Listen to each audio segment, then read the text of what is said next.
Tasha stopped breathing. She stood frozen by her living room window, her hand shaking as she held the curtain back just a tiny bit. Outside, on her cracked pavement driveway, it looked like a movie scene. But not a romantic movie. Scary one. 3 shiny black SUVs were parked in a perfect line. They were so polished she could see the reflection of the clouds in them. Men in black suits were standing by the doors. They had earpieces and dark sunglasses, even though it wasn't that sunny. Then the door of the middle car opened. A leg stepped out. Then another. A man stood up. He was tall. Very tall. He fixed his suit jacket with one smooth motion. He had sharp, handsome features, dark hair swept back perfectly, and eyes that looked like they could cut glass. He looked up, straight at her window. Tasha gasped and dropped to the floor, her heart hammering against her ribs like a trapped bird. Thump, thump, thump. "Oh no," she whispered, her voice trembling. He actually came. The doorbell rang. Ding dong. It sounded like a judgment bell. Tasha crawled backward, away from the window, away from the door. She looked down at her phone, at the message she had sent last night. The message that ruined her life. How did a simple mistake turn into this? How did Tasha, a broke nursing student from Atlanta, end up with a Korean mob boss standing on her welcome mat? Before we find out if Tasha opens that door, smash that subscribe button. And tell me in the comments below, where are you watching this video from? Let's get into the story. 24 hours earlier, Tasha was having a terrible, horrible, no good, very bad day. It started when her boyfriend, heavy on the X now Malik, texted her. Not a call. Not a face-to-face chat. A text. "Hey T, this isn't working. I'm going back to my ex. Please don't come by the apartment, I changed the locks." 3 years. 3 years of cooking for him, helping him with his resume, and listening to his terrible rap mixtapes. And he broke up with her over a text message? And changed the locks? Tasha sat on her best friend Chloe's couch, hugging a pillow and crying so hard her nose was stuffy. "He's a loser, Tasha," Chloe said, handing her a tissue. "A total loser. You are a queen. You are studying to save lives. You are beautiful. He's a guy who works part-time at a car wash and thinks he's the next Drake." Tasha sniffled. "But I feel so ugly, Chloe. He said he wanted someone with more style. He made me feel like I was boring." Chloe stood up and clapped her hands. "Style? Girl, please. You have style you haven't even used yet. Tonight we are not crying over Malik. Tonight we are reminding you who you are." Chloe went to her closet and pulled out a box. She threw it on the couch. "Open it." Tasha opened the box. Inside was a stunning silk red robe and a matching lace set. It was the kind of thing you wear when you want to feel like a movie star. "I bought this for my birthday, but it's too big," Chloe lied. Tasha knew she bought it just for her. "Put it on. Do your hair. Put on that red lipstick. Take a picture. Not for Malik. For you. You need to see yourself the way I see you." Tasha wasn't sure. She felt sad and tired. But Chloe put on some upbeat music and poured them some grape juice in fancy glasses. Slowly, Tasha started to feel a little bit of a spark. She went to the bathroom and showered. She did her hair in loose curls. She put on the red lipstick. Then she put on the red silk outfit. She looked in the mirror. She didn't see the sad girl who got dumped by text.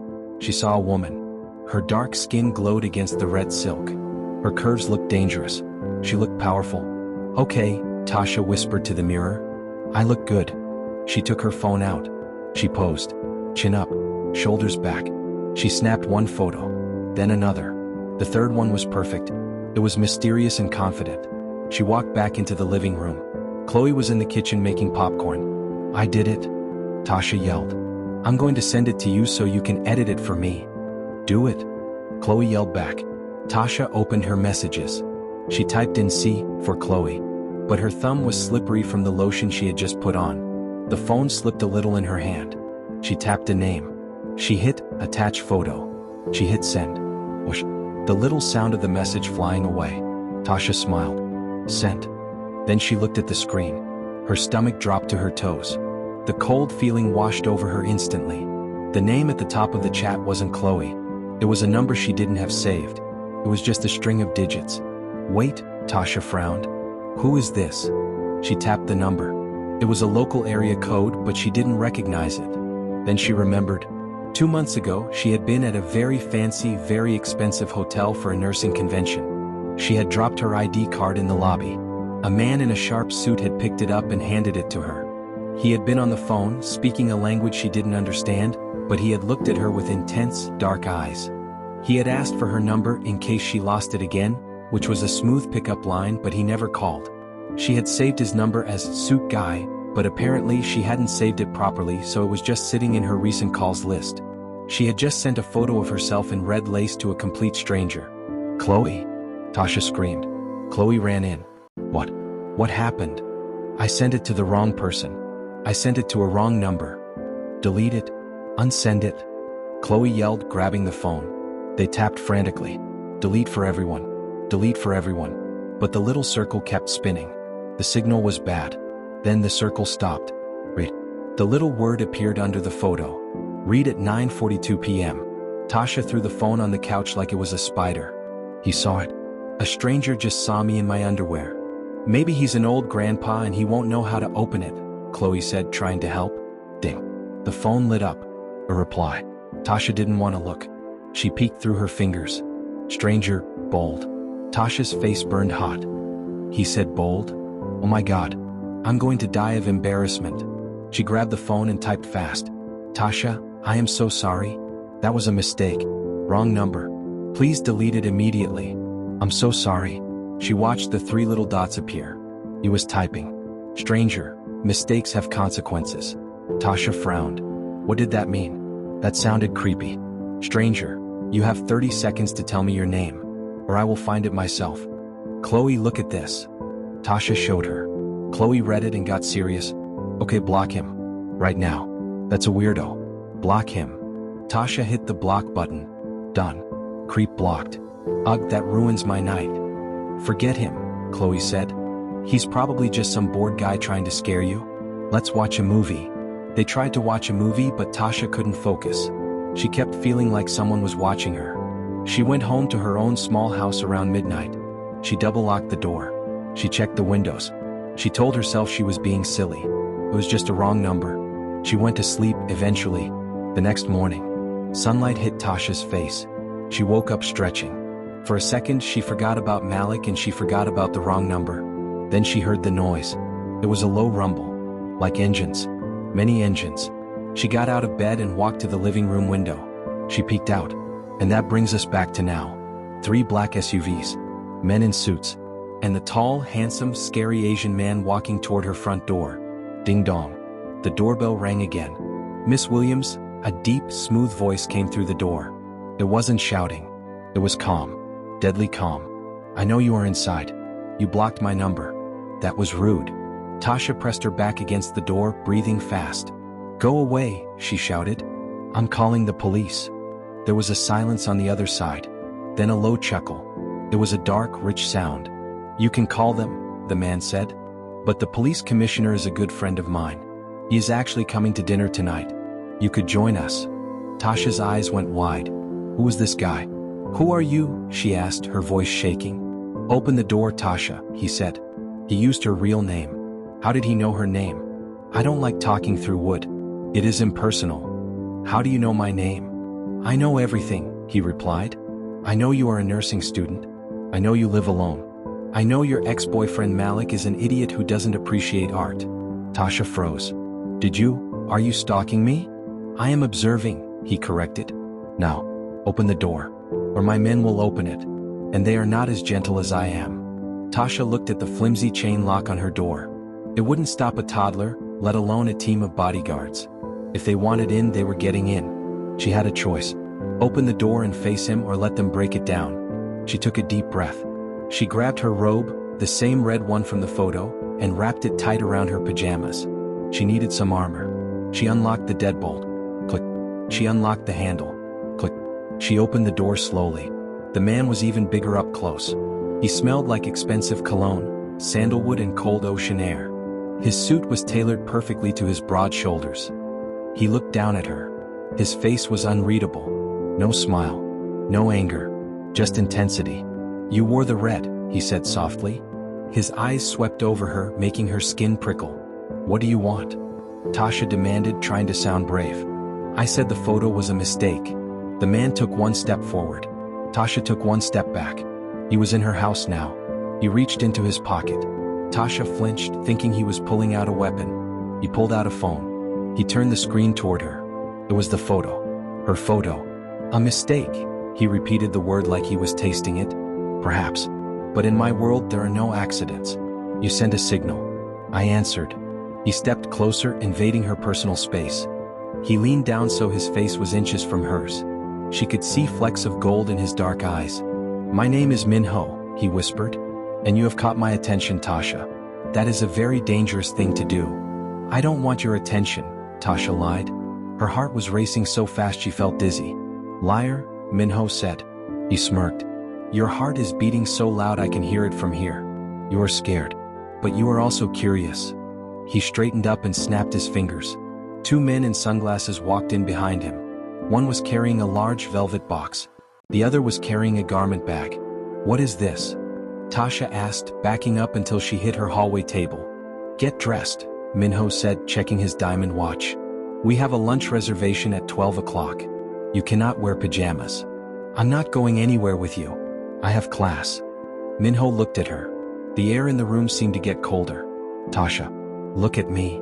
She looked. She couldn't look away. I am not asking you on a date, he said, his voice dropping to a dangerous growl. You sent that photo to a number that belongs to the head of the Golden Dragon Syndicate.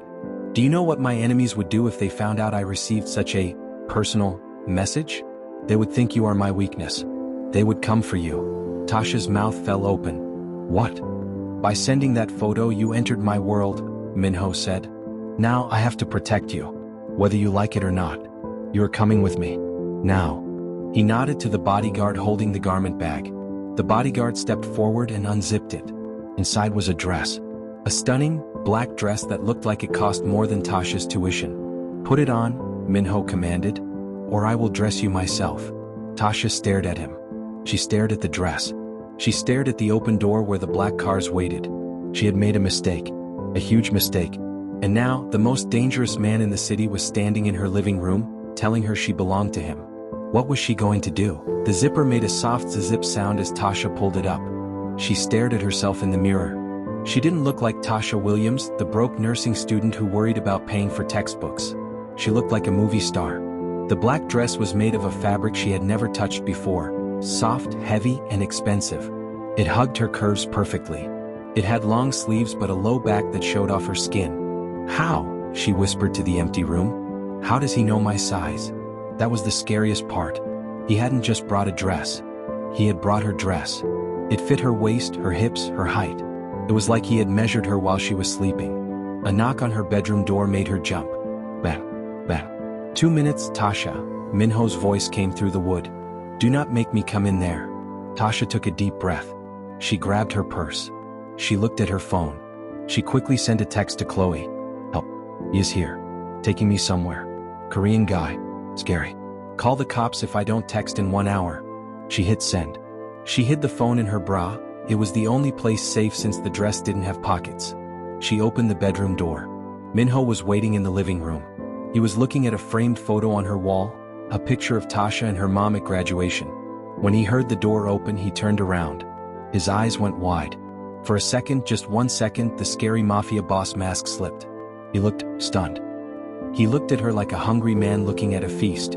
Perfect, he murmured. He walked over to her. Tasha tried not to shrink back. He reached out a hand. She thought he was going to touch her face, but he reached past her ear and fixed a loose strand of hair. His fingers brushed her neck. His skin was warm, but his touch sent a shiver of ice down her spine. Let's go, he said. He offered his arm. I can walk myself, Tasha said, keeping her arms by her sides. Min-ho smiled. It wasn't a nice smile. It was a sharp smile. There are neighbors watching, Tasha. Outside you will hold my arm. You will smile. You will look like you are happy to be with me. If you look scared, my men will think you are a problem. And they solve problems with bullets. Tasha felt cold. She grabbed his arm. His bicep felt like a rock under the expensive suit fabric. Good girl, he said. The walk of shame or fame. They walked out of the house. The bright sunlight hit Tasha's face. The street was usually quiet, but not today. Mrs. Higgins from next door was pretending to water her dead flowers, her eyes popping out of her head. 2 teenagers across the street had their phones out, recording. Is that Tasha? She heard Mrs. Higgins whisper. Who is that man? Minho led her to the middle SUV. One of the bodyguards, a giant man with a scar on his neck, opened the door for her. "Get in," Minho said. Tasha climbed into the back seat. It smelled like new leather and mint. The seats were softer than her bed. Minho slid in next to her. The door closed with a heavy thud, shutting out the noise of the neighborhood. It was silent inside. Just the hum of the air conditioning. As the car started moving, Minho held out his hand. "Give it to me," he said. "Give you what?" Tasha asked, playing dumb. "The phone," he said calmly. "The one you hid in your dress. Give it to me." Tasha's heart stopped. I don't know what you're talking about." Minho sighed. He looked disappointed. "Tasha, my security team scans for signals. I know you sent a text to Chloe. I know you asked for help." He leaned closer. "If the police come, I will have to kill them. Do you want that on your conscience?" Tasha's hands were shaking so bad she could barely reach into her dress. She pulled out her cracked iPhone and handed it to him.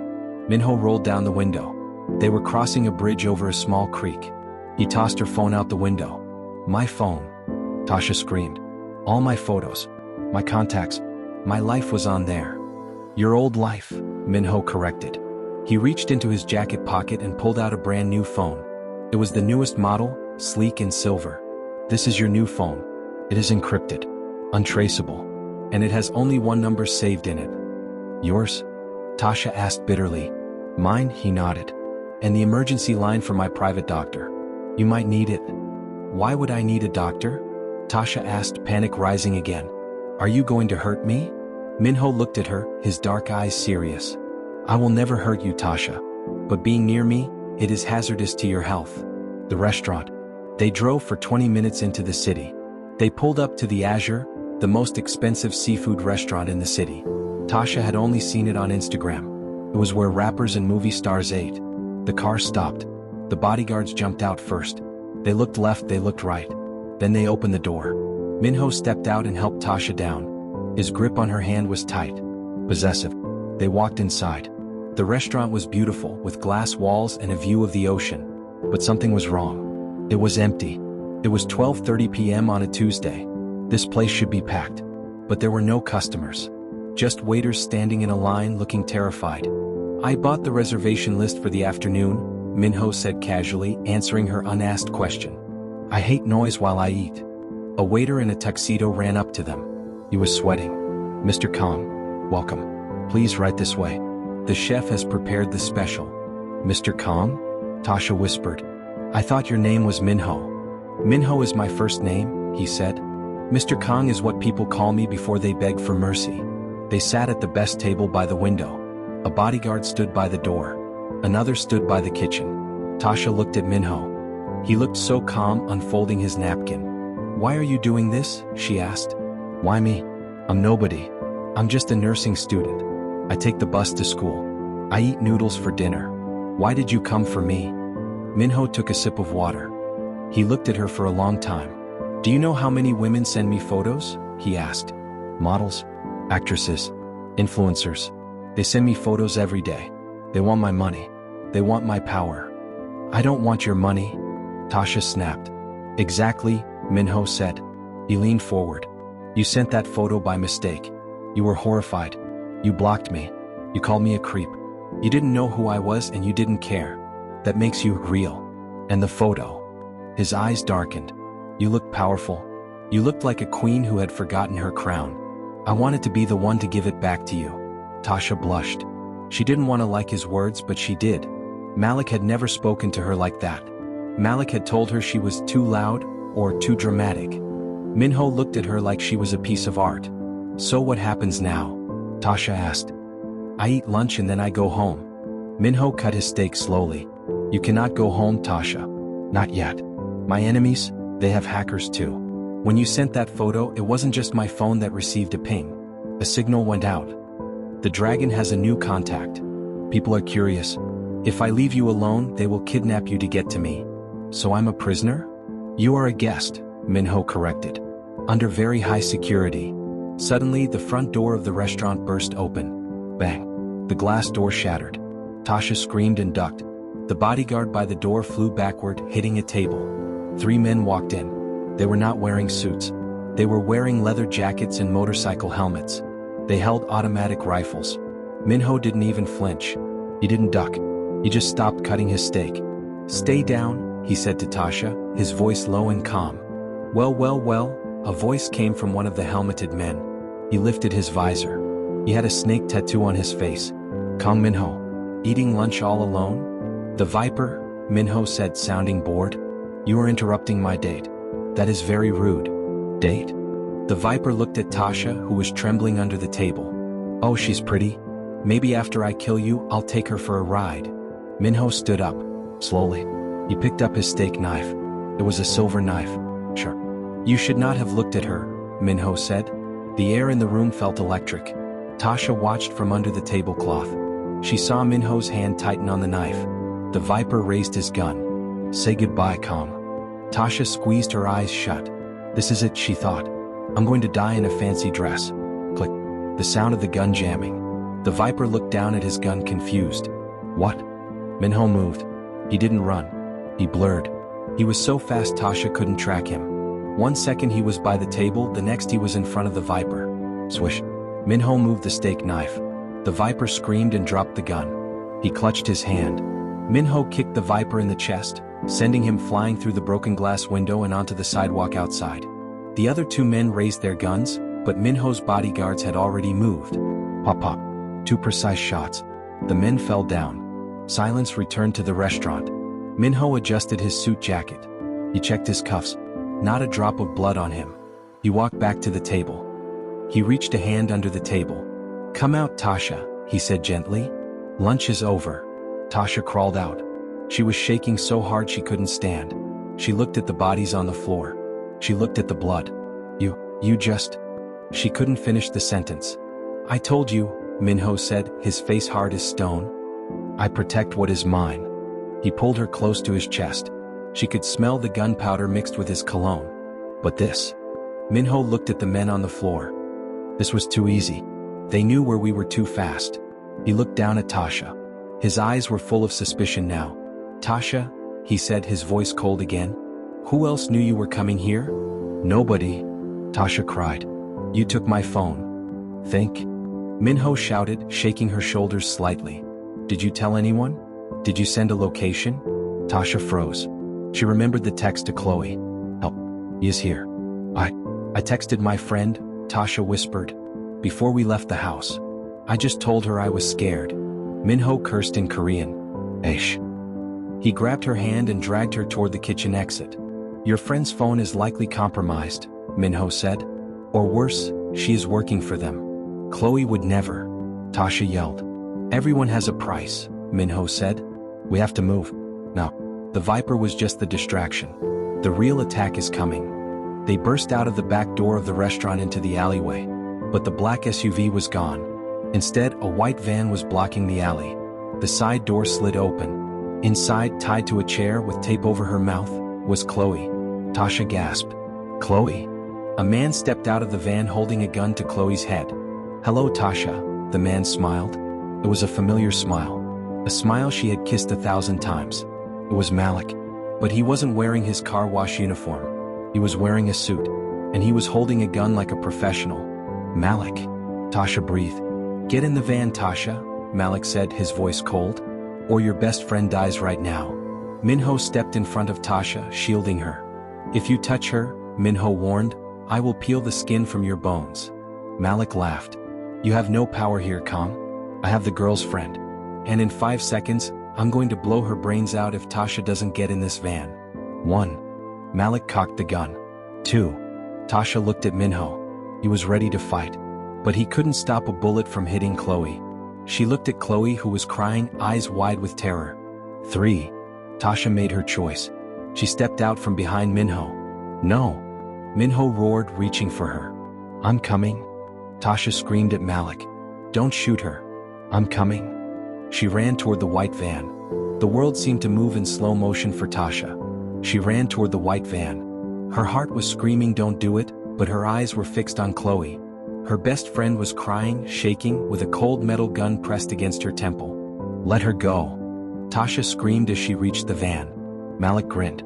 It was a twisted, ugly smile that didn't look like the man she had loved for 3 years. He grabbed Tasha's arm roughly. His fingers dug into her skin. "Get in," he shouted. He shoved Tasha into the back of the van. She tumbled onto the dirty metal floor, her expensive black dress tearing at the knee. "Chloe?" Tasha gasped, crawling toward her friend. "Tasha." Chloe sobbed through the tape on her mouth. "No tricks, calm." Malik yelled out the door. "Follow us and the girls die." Malik slammed the sliding door shut. Slam. Darkness swallowed them.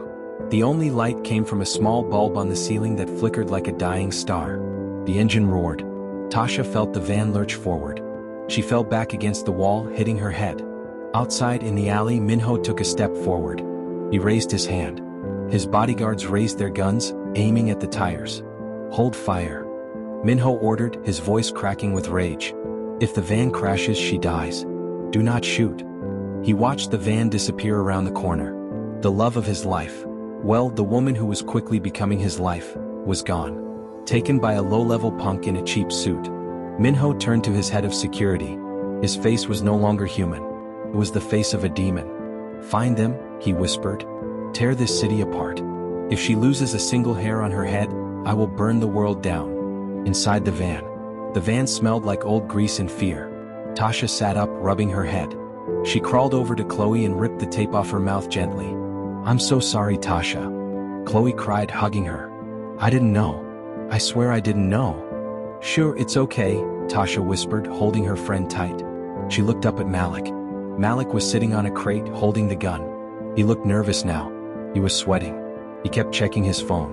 "Malik," Tasha said. Her voice wasn't scared anymore. It was cold. "Why?" Malik looked at her. "Why? You ask me why? Because I'm tired of being broke, Tasha. I'm tired of washing cars for minimum wage while guys like him eat steaks that cost more than my rent." "So you kidnapped us?" Tasha asked, her eyes narrowing. "You threatened to kill Chloe? I owe money, okay?" Malik shouted. He wiped sweat from his forehead. "I owe the Viper a lot of money. Gambling, it got bad. They were going to break my legs. But then they saw your photo. They saw the text you sent me about the Korean guy. They said if I brought you to them, my debt is wiped clean. Plus, they're gonna give me 50 grand. Tasha stared at him. She felt sick. "You sold me? For $50,000? I cooked for you. I cleaned for you. I loved you." "Yeah, well, love doesn't pay the bills," Malik sneered. "And look at you. Wearing a dress that probably cost 5 grand. You moved on fast, didn't you? One night and you're with a billionaire? He has more honor in his pinky finger than you have in your whole body," Tasha spat.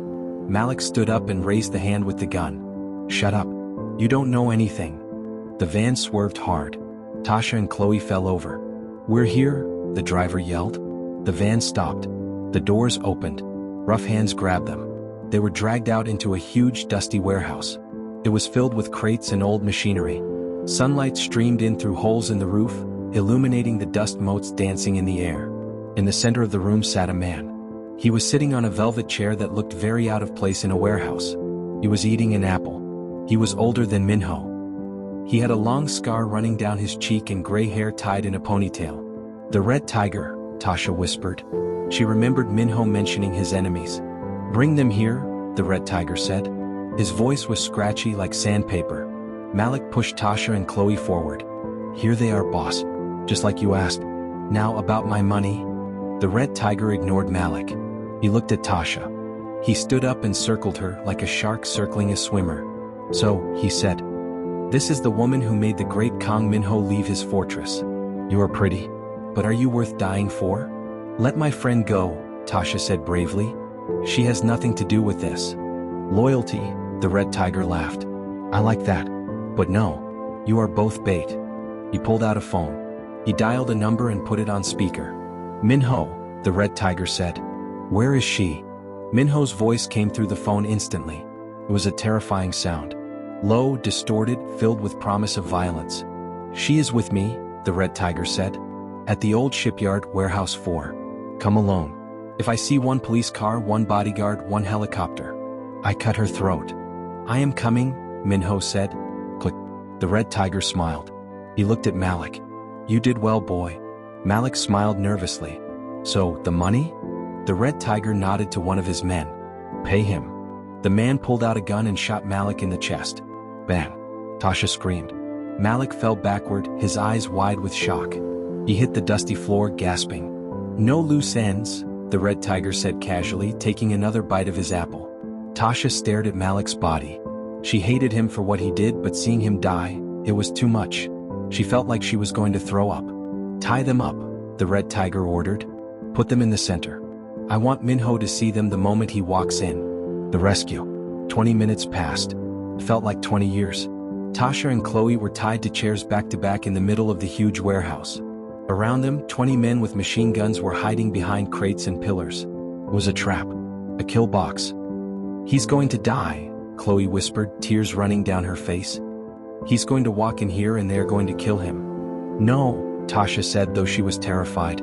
"He promised. He said he always wins." Suddenly, the heavy metal doors of the warehouse creaked. Screech. Everyone froze. The gunmen raised their weapons. The red tiger stood on a platform above, watching. The doors opened fully. A silhouette stood there against the bright afternoon sun. It was Minho. He was alone. No bodyguards.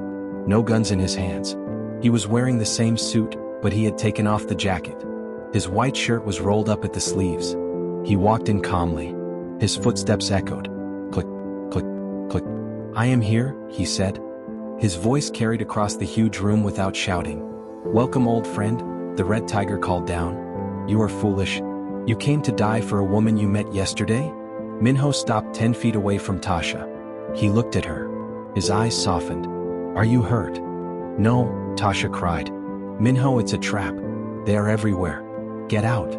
"I know it is a trap," Minho said, never taking his eyes off her. "But you are here. So I am here." "Kill him," the red tiger shouted. 20 men popped up from behind the crates. 20 guns aimed at Minho. But Minho didn't move. He just raised his left hand and checked his watch. 3, he counted. 2. 1. Crash. The glass skylights in the ceiling shattered. Ropes dropped down. Men in black tactical gear slid down the ropes like spiders. They were moving so fast they were a blur. At the same time, the walls of the warehouse exploded. Boom. A massive armored truck rammed through the side wall, crushing the crates where the gunmen were hiding. Chaos erupted. Gunfire filled the air. Rat-a-tat-tat-tat. Minho moved. He sprinted toward Tasha. A gunman jumped out in front of him. Minho didn't stop. He grabbed the man's gun, twisted it, and punched the man in the throat. The man fell. Minho reached Tasha. He pulled a small knife from his boot and slashed her ropes. Then he slashed Chloe's. "Get behind the truck," he yelled at them. "Go. Now." "What about you?" Tasha screamed, grabbing his arm. "I have to finish this," Minho said. He looked up at the platform where the red tiger was trying to run away. Minho turned and ran toward the stairs. Tasha grabbed Chloe and they ran behind the armored truck. Minho's men were forming a shield around them. "Safe, miss," one of the guards yelled. "Stay down." But Tasha couldn't look away. She peeked around the truck. She saw Minho fighting his way up the stairs. He was a machine. He dodged punches, he kicked men over railings. He was fighting his way to the boss. He reached the top platform. The red tiger pulled out a sword, a long curved katana. "You want my head, Kong?" the red tiger shouted. "Come and take it." Minho didn't have a sword. He had his bare hands. They clashed. It was a dance of death. The sword swung, missing Minho's chest by an inch. Minho ducked, weaved, and landed a kick to the red tiger's ribs. Then the red tiger lunged. Minho caught the blade between his palms. Tasha gasped. Blood trickled down Minho's hands. With a roar, Minho twisted the sword, snapping the blade. He kicked the red tiger in the chest, sending him crashing into the railing. The railing broke. The red tiger fell.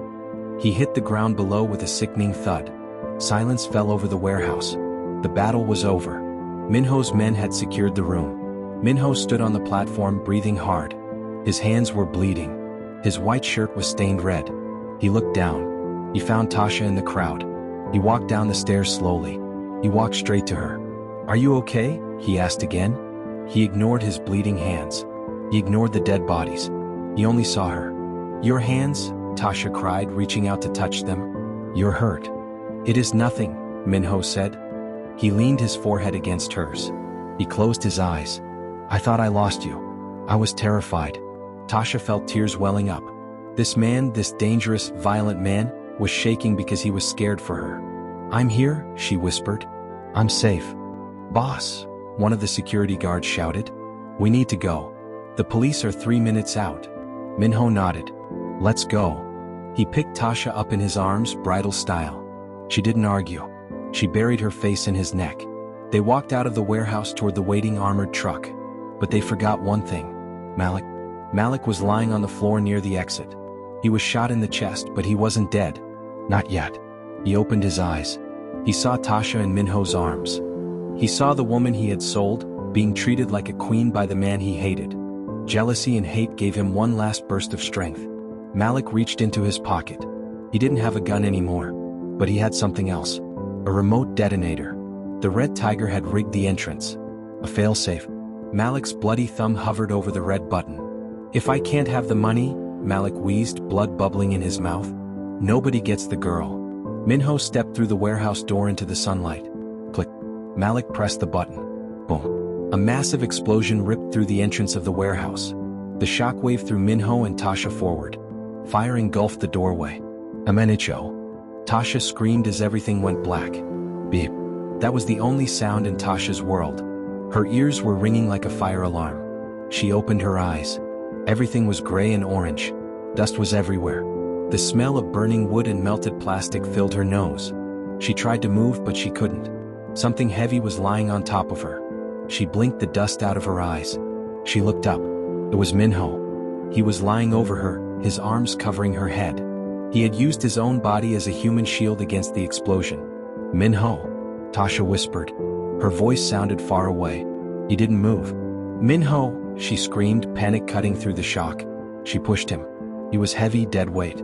She managed to wiggle out from under him. She rolled him over. Tasha gasped. The back of his white shirt was gone. His skin was burned and bleeding.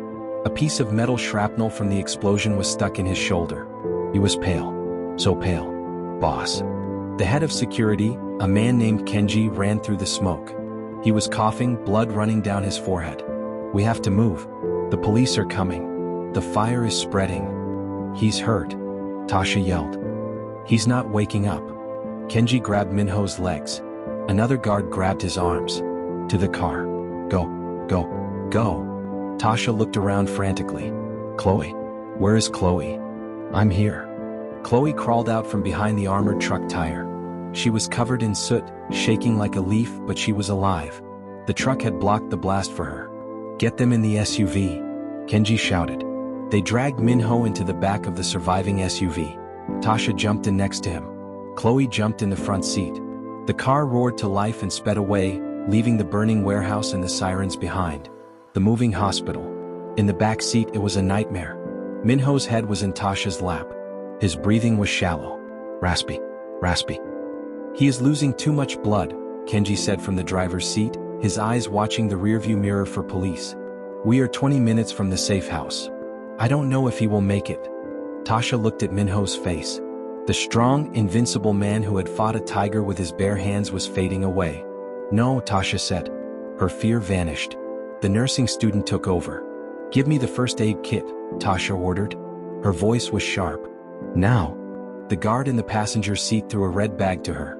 Tasha ripped it open. She put on gloves. Chloe, shine your phone light on his shoulder. Tasha yelled. Chloe turned around and held the light steady, even though her hands were shaking. Tasha looked at the wound. The metal shard had hit a vein. Blood was pulsing out. Dark red. That meant it wasn't an artery, thank God, but it was bad. I have to pull it out and pack the wound, Tasha said to herself. Kenji, keep the car steady. I am driving 100 miles per hour, miss. Kenji shouted. Steady is not an option. Tasha took a deep breath. She looked at Minho's sleeping face. I got you. Don't you dare die on me. You promised to protect me. You can't protect me if you're dead. She grabbed the metal shard with tweezers. 1, 2, 3. Yick. Minho groaned in his sleep. His body jerked. Blood poured out faster. Tasha didn't panic. She grabbed the gauze pads. She pressed them deep into the wound.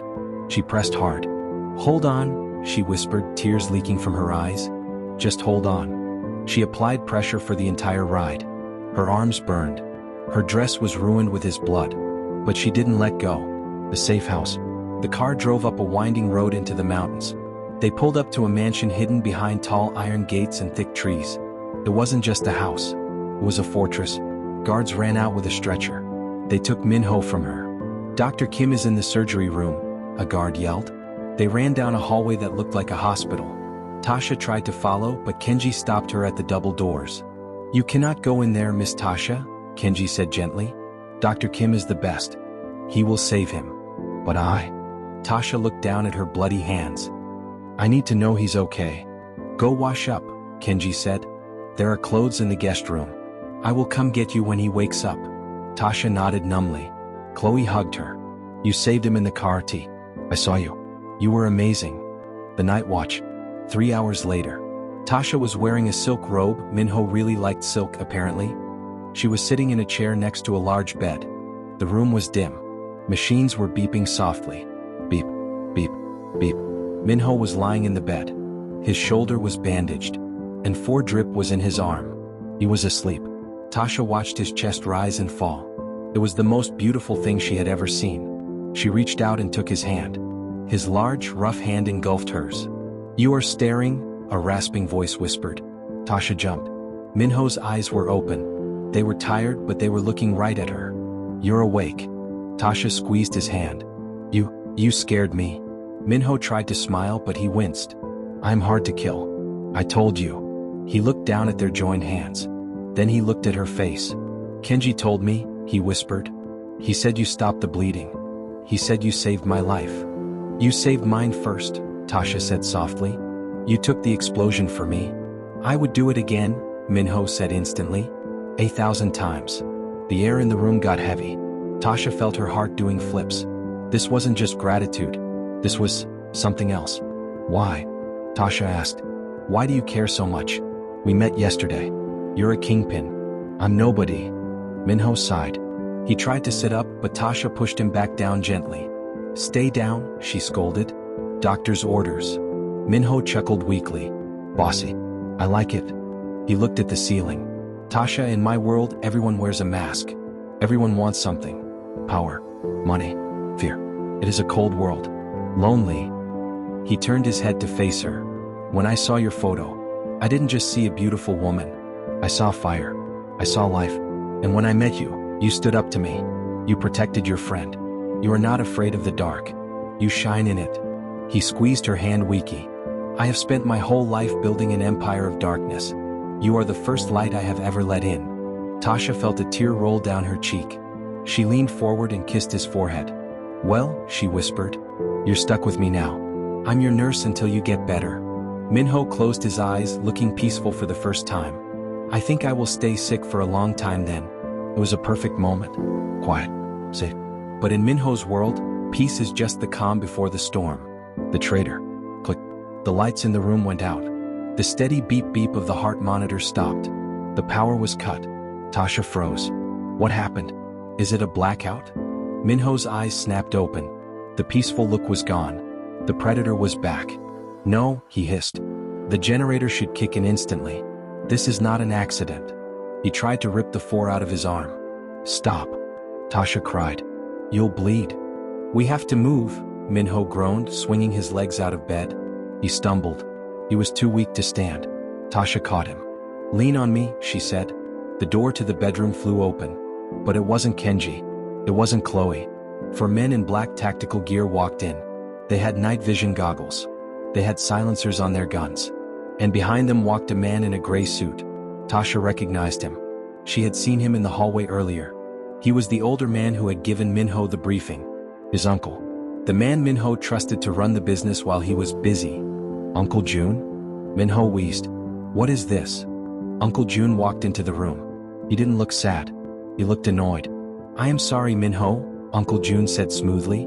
But you have become a liability. A liability? Minho spat, leaning heavily on Tasha. This girl, Uncle June pointed a gloved finger at Tasha. She is a weakness. You started a war with the Red Tiger for her. You blew up a warehouse for her. You are reckless. A leader cannot be ruled by his heart. I killed the Red Tiger, Minho growled.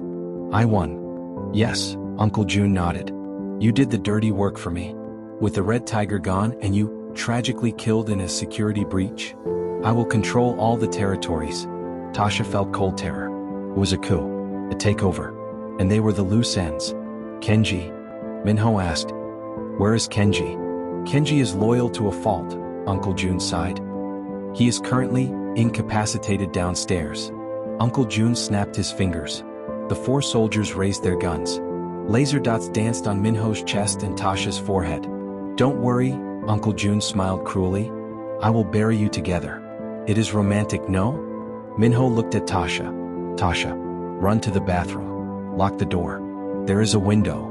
No, Tasha said, tightening her grip on his waist. I'm not leaving you. Tasha, please, Minho begged. I can't fight them. Not like this. I know, Tasha whispered. She looked at Uncle Jun. She looked at the guns. She looked at the 4 poles standing next to the bed. She remembered something Malik had said. You have style you haven't used yet. She also remembered something from nursing school. Adrenaline can restart a heart or it can explode it. Quick as lightning, Tasha grabbed a syringe from the bedside table, Minho's emergency adrenaline shot. But she didn't inject Minho. She lunged forward, not away from the danger, but toward Uncle Jun. Kill her. Uncle Jun screamed. But Uncle Jun was too close. Tasha jammed the needle into Uncle Jun's neck and slammed the plunger down. Uncle Jun gasped, his eyes bulging as a massive overdose of adrenaline hit his system instantly. He grabbed his throat, staggering backward into his own guards. Don't shoot. You'll hit the boss, one guard yelled. It was pure chaos. Get down. Minho roared. He used the last of his strength to tackle Tasha to the floor behind the heavy oak bed frame. Thwip, thwip, thwip. Bullets shredded the mattress where they had been standing a second ago. They were trapped behind the bed. Minho was bleeding again. 4 trained killers were walking toward them. Uncle Jun was seizing on the floor, blocking the exit. There was no way out. Tasha, Minho whispered, blood on his lips. That was very bold. I try, Tasha breathed, trembling. A shadow loomed over the bed. A gun barrel appeared over the edge. Say goodnight, the soldier said. Minho closed his eyes and covered Tasha's body with his own. Click. The sound of a gun hammer pulling back. But it wasn't the soldier's gun. It came from the window. Smash. Someone swung through the window on a rope like an action movie hero. But who is it? Is it a friend? Or another enemy? Crash. The soldier who was about to shoot Minho flew backward. He hit the wall with a sickening crack and didn't move. The figure on the rope landed in a crouch. He looked up. He was bleeding from a cut on his forehead, his suit was torn and he looked exhausted. It was Kenji. Did I miss the party? Kenji asked, pulling 2 guns from his belt. You are late, Minho groaned, trying to stand up. By 3 seconds. My apologies, boss, Kenji said. I had to escape the basement. The other 3 soldiers in the room recovered from the shock. They raised their weapons. Get down, Kenji yelled. Bang, bang, bang. The room turned into a war zone. Bullets flew everywhere, shredding the curtains, the paintings, and the pillows. Tasha dragged Minho into the bathroom. She kicked the door shut and locked it. It was a thick, heavy wooden door, but bullets started punching holes through it. Thwack, thwack. Minho slid down the tiled wall. He was pale as a ghost. His shoulder wound had reopened and blood was soaking his bandages. Tasha, he wheezed. Listen to me. No. Tasha cried, ripping a towel off the rack to press against his shoulder. I'm not listening to your goodbye speech. We are getting out of here. There is a hidden elevator, Minho gasped. He pointed a shaking finger at the large mirror over the sink. Behind the glass. Press the corner tile. Tasha looked at the mirror. She looked at the door, which was starting to splinter under the gunfire. She jumped up. She found the tile he pointed to. It looked like a normal piece of marble. She pressed it hard. Click. The mirror popped open. Behind it was a steel door.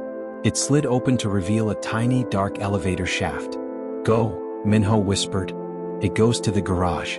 Not without you, Tasha said firmly. She grabbed Minho under his arms. He groaned in pain, but he tried to help her. He was heavy, so heavy. Tasha gritted her teeth. She used all her strength she got from lifting heavy patients in the hospital. Come on, big guy, she grunted. Move your legs. She dragged him into the tiny elevator. Just as the bathroom door finally broke open and a soldier burst in, Tasha hit the down button. The steel doors slammed shut. Ding. They were safe. For now. The getaway. The elevator descended quickly. Whoosh. Minho's head lolled onto Tasha's shoulder. His skin was cold. Clammy. That was a sign of shock. Stay with me, Minho, Tasha slapped his cheek lightly. Don't you dare close your eyes. You'll look beautiful. Minho mumbled. He was hallucinating. The elevator opened into the underground garage. It was dark, filled with luxury cars. And standing right in front of the elevator was Chloe. Chloe was holding a tire iron. She looked terrified, but she was standing in a fighting pose. "Back off!" Chloe screamed, swinging the iron. "Chloe, it's me!" Tasha yelled. Chloe dropped the iron. "Tasha, oh my God. Kenji told me to wait here with the car. Open the door." Tasha shouted. "He's dying." They dragged Minho into the back of a silver sports car. It was low and fast. "Can you drive this?" Tasha asked Chloe. "I learned on a Honda Civic, but a car is a car," Chloe yelled. She jumped in the driver's seat. Tasha got in the back with Minho. She put his head in her lap. "Go, go, go." Chloe stomped on the gas. The car roared like a beast. Vroom. They peeled out of the garage, tires screeching. They smashed through the wooden gate of the mansion and flew down the mountain road. Behind them, Tasha saw headlights. The black SUVs were chasing them. "They are following us," Tasha screamed. "Hold on," Chloe yelled. She took a sharp turn, drifting like a professional racer. "I play a lot of Mario Kart. I got this." In the back seat, Minho stopped groaning. He went silent. Tasha looked down. His eyes were closed. His chest wasn't moving. "Minho." Silence. "Minho." She checked his pulse. Nothing. Her heart stopped. The world stopped. The car chase didn't matter. The bullets didn't matter. "No," Tasha whispered. "No, no, no." She didn't think. She acted. She tilted his head back. She pinched his nose. She covered his mouth with hers and blew air into his lungs. One breath. Two breaths. She laced her fingers and pressed down hard on his chest. "Pump, pump, pump. Come back," she screamed at him, tears blinding her. "You don't get to die. You promised." "Pump, pump, pump. Tasha, they're shooting at us," Chloe yelled from the front. "Keep driving." Tasha screamed back. She went back to CPR. Her arms ached. Her sweat dripped onto his face. Wake up, damn it." She slammed her fist onto his chest in frustration. Thump. Suddenly Minho gasped. "Oh," a jagged, desperate breath. His eyes flew open. He coughed, his body arching off the seat. Tasha sobbed with relief. She hugged his head to her chest. "You idiot. You scary, stupid idiot." Minho blinked, trying to focus. He looked up at her tear-streaked face. Did you kiss me?" he rasped. Tasha laughed through her tears. "It was CPR, you fool." "Still counts," Minho whispered. He tried to sit up. He looked out the back window at the chasing cars. "Chloe," Minho said, his voice weak but commanding. "Press the red button on the gear shift." "The red button?" Chloe asked. "Isn't that for, like, self-destruct?" "Just press it." Chloe pressed the button. From the back bumper of the silver sports car, a cloud of thick black smoke released, followed by hundreds of sharp metal spikes. The SUV behind them hit the spikes. Pop, pop, pop. The tires blew out. The SUV swerved, spun out of control, and crashed into the side of the mountain. The other cars had to slam on their brakes to avoid the crash. "Whoa!" Chloe yelled. "That was awesome." They sped away into the night, leaving the enemies far behind. 6 months later, the sun was setting over the skyline of Seoul, South Korea. In a massive glass skyscraper, a party was happening. It was the Golden Gala, the most exclusive event of the year. Everyone was there. Politicians, celebrities, business tycoons. They were all drinking champagne and whispering. "Is he coming?" one woman whispered. "I heard he retired." "No," a man replied. "I heard he got married. To an American." Suddenly the great doors opened. The room went silent. Minho walked in. He looked better than ever. He wore a tuxedo that fit perfectly. He walked with no limp, his shoulder fully healed. His hair was styled back, showing his sharp, handsome face. But he wasn't looking at the crowd. He was looking at the woman on his arm. Tasha. She was breathtaking. She wore a floor-length gown made of shimmering gold silk, the color of a queen. Her hair was done in elegant waves. She didn't look like a nervous nursing student anymore. She walked with her head held high, radiating confidence and power. On her finger, a massive diamond ring sparkled under the chandelier lights. Minho led her to the center of the room. A waiter offered them drinks. Tasha took a glass of sparkling water.